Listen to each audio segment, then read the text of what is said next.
Katie Beers was just 9 years old when she vanished without a trace, and John Tanner, the quiet, polite neighbor everyone thought they knew, was the last person anyone suspected. But behind the walls of his seemingly ordinary home, he had built a secret prison that would turn one girl's disappearance into one of the most disturbing true crime cases in American history. Would you like a shorter version for a video intro line or title card? On a cold December evening in 1993, the small town of Bellport, New York, was wrapped in the quiet stillness that follows the first snow. Christmas decorations blinked in windows, and the air carried the scent of pine and chimney smoke.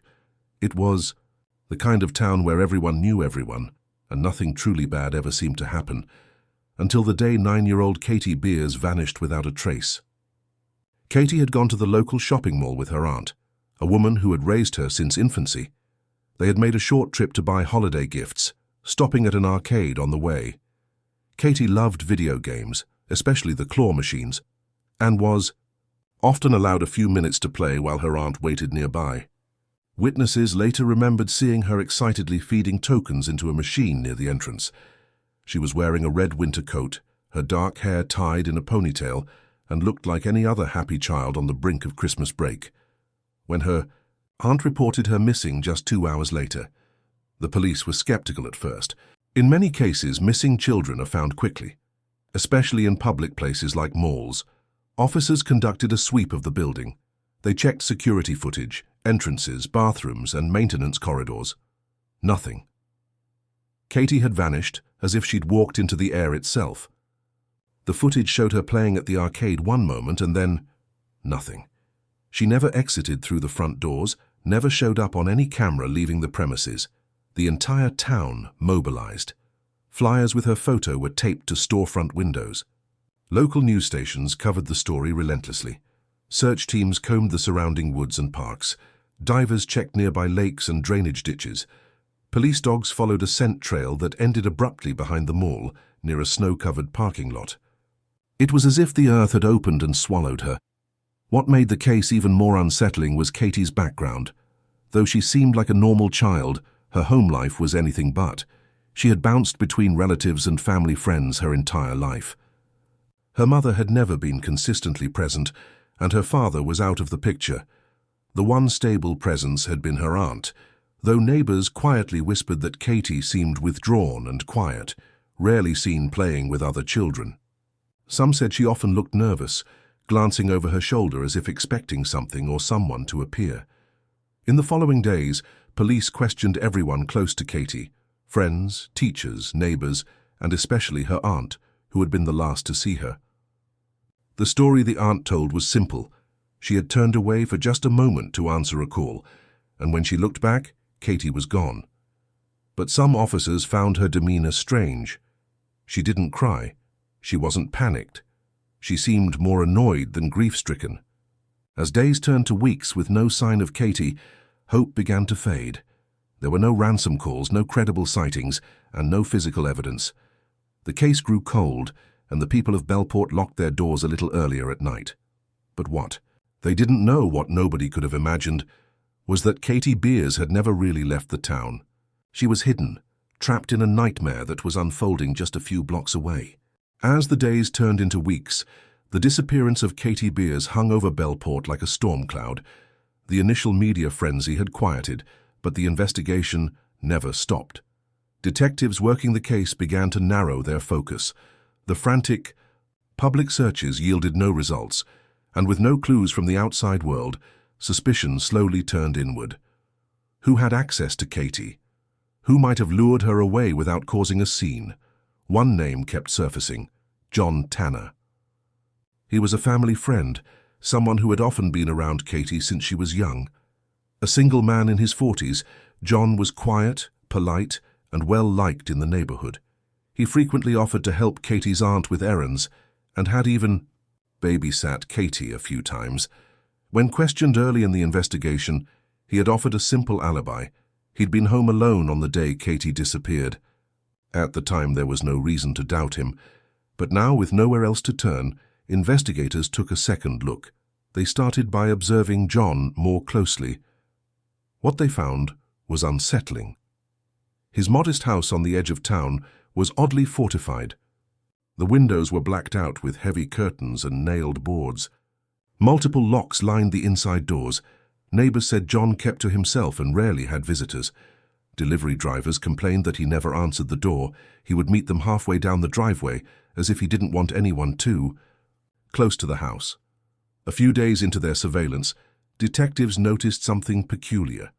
One evening around 2 a.m., an officer parked nearby reported hearing a faint sound coming from the house. It was barely audible, a rhythmic tapping like knocking but soft and sporadic. When the officer approached, everything went silent. He knocked. No answer. The lights stayed off. The next morning, John acted like nothing had happened. With growing suspicion but no concrete evidence, investigators dug into John's past. What they found was troubling. He had a history of petty crimes, trespassing, minor thefts, and disturbing the peace, but nothing that stood out on paper. Still, something didn't sit right. His interest in Katie now seemed too intense. He had no children of his own, no nieces or nephews, yet he seemed unusually involved in her life. When detectives brought him in for further questioning, he remained calm and cooperative, but when pressed on specifics, his timeline grew vague. He contradicted himself multiple times, saying he had been asleep during the time of Katie's disappearance, then changing his story to say he had gone out for a walk. His inconsistencies, though minor, were enough to request a search warrant. When police finally entered John's home, they were hit by a wave of stale air and silence. The house was cluttered, dimly lit, and suffocatingly quiet. As they moved through the rooms, everything felt off, not quite abandoned but not lived in either. Then they noticed a patch of carpet in the hallway that didn't match. When they pulled it back, they found a trapdoor. Beneath it, a narrow crawl space led to a wall. It looked solid, ordinary, but something about it felt wrong. One officer knocked, and from behind the wall they heard someone knock back. The moment officers heard the knock from behind the wall, everything shifted. The search was no longer theoretical. Katie Beers was somewhere inside the house. The team moved quickly, prying away layers of plywood and insulation that had been expertly installed. What they uncovered was a hidden chamber, no larger than a closet carved directly into the foundation of the house. It was concealed so thoroughly that even a trained eye might have missed it without knowing exactly where to look. Inside, they found Katie. She was alive, though barely. Her small frame was curled up on a thin mattress laid over a wooden platform. The space was so tight she could not stand, only crouch or lie flat. A small bucket in the corner served as a toilet. There was a single flashlight for light and a few toys scattered near her feet, most likely placed there by her captor to maintain a facade of care. Katie was pale, malnourished, and her eyes squinted against the brightness of the flashlights, as if they were painful to look at. She had spent 17 days in total darkness and silence, save for the brief moments when her captor would slide food or water through a small slot in the wall. Paramedics arrived almost immediately. Katie was wrapped in blankets and carried out into the cold morning air, blinking at the world she hadn't seen in over 2 weeks. Crowds had gathered outside, and gasps rippled through the neighbors as they realized she had been there all along. She was taken to the hospital, where doctors worked to stabilize her condition. She was severely dehydrated and had lost weight, but miraculously she had no major injuries. The news spread like wildfire. Katie Beers found alive, screamed headlines across the country. The media called it a miracle, but for those who had seen the hidden room, the false wall, the makeshift prison, there was nothing miraculous about it. It was cold, calculated.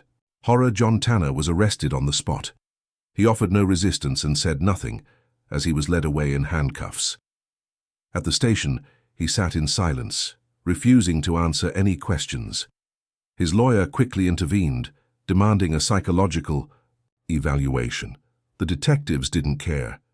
They had what they needed.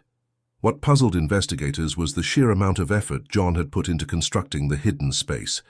It wasn't something built in a hurry. The chamber had been designed with precision, ventilation ducts, insulation, even soundproofing.